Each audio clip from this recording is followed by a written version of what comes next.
परिवार दीकरी गुम थवा તેમજ સદસ્ય મોત નિપજવા મામલે સ્નેહીજનોએ આક્ષેપ લગાવતા પોલીસે કાર્યવાહી સાથે તપાસ હાથ ધરી હતી।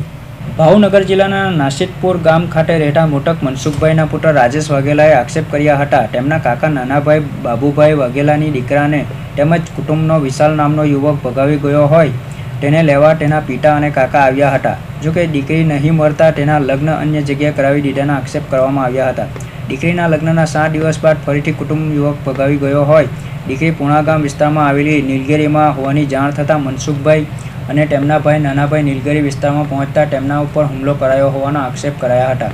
ઘટનામાં તો એવું છે કે 20 દિવસ પહેલાં મારા કાકા બાબુ છે ને એની છોકરી આ લોકો ભગાડી આવ્યા હતા સામેવાળા, જે વનરાજ માઠું છે, પ્રકાશ માઠું છે, વિશાલ માઠું છે ને એક હાર્દિક માઠું કરીને છે અને દેવલબેન માઠુભાઈ છે સારોલિયા।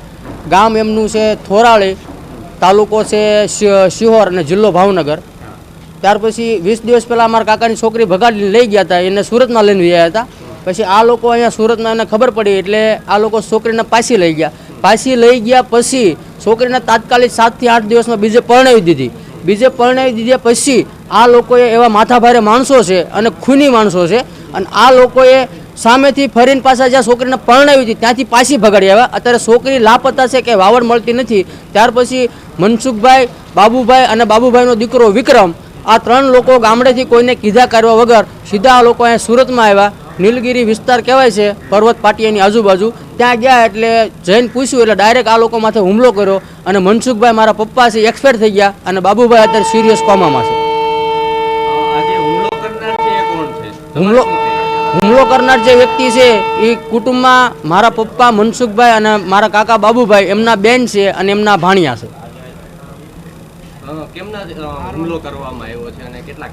હુમલો કરવામાં તો એવું છે સાહેબ કે મનસુખભાઈને માથામાં પૂરી તરીકે ઈજા થઈ છે। કેટલા ઘા થયા છે એનું કોઈ નક્કી જ નથી, કેમ કે માથાનું કોઈ હરખું એંધાણ છે નહીં અને તીક્ષ્ણ હથિયારથી અને લોખંડ ફોડવાના ઘણથી એટલે હથોડાથી આ લોકોને માર મારવામાં આવેલો છે। તમારી શું માંગણી છે?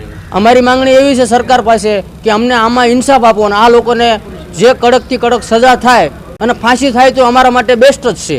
જે ઘટનામાં મનસુખભાઈનું મોત નિપજવા મામલે પોલીસ ફરિયાદ કરી હતી, જ્યારે નાનાભાઈ સારવાર અર્થે હોસ્પિટલ ખસેડવામાં આવ્યા હતા। ત્યારે હાલ તો પરિવારની દીકરી ગુમ થવા તેમજ સદસ્ય મોત નિપજવા મામલે સ્નેહીજનોએ આક્ષેપ લગાવતા પોલીસને કાર્યવાહી સાથે તપાસ હાથ ધરી હતી। Bureau report, Hind TV news, Surat.